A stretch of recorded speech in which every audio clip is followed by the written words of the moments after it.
So this poem, we all know about Matariki? Yeah. Yeah. We all know the story around Matariki?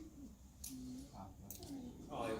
Sure. I was lucky enough, I got to travel around the country and meet with all these different kaumatua and hear all their different stories, because you probably know in the different regions, people have different stories there. They're like, nah, here's the real story for Matariki. And then you go over to their cousins an hour down the road and they're like, nah, that's all Teetsbay, here's the proper one.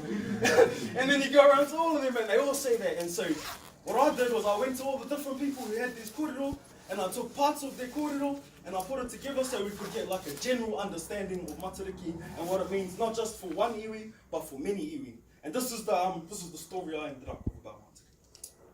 Like this. Sorry, I never performed it with my son on my shoulder. Matariki, the eyes of a god. Mata Ariki. Out of rage about his parents' separation, the god of wind himself, Tāwhiri, Mātea tore out his own eyes and threw them through the clouds into the night forever to shimmer and shine in the realm of his father, Ranginui, god of the skies. We could learn from Matariki.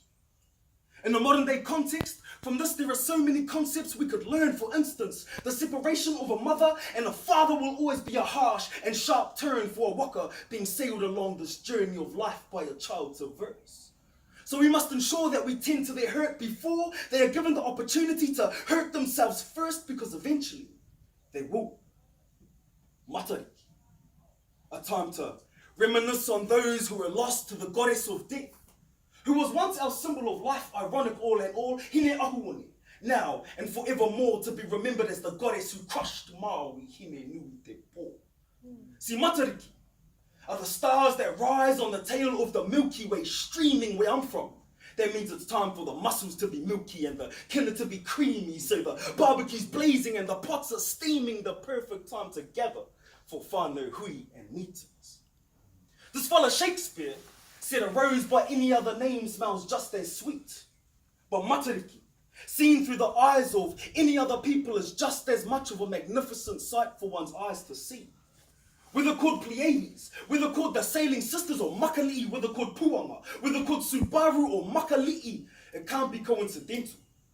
There's so many cultures around the world have gathered to observe these stars as they burn bright.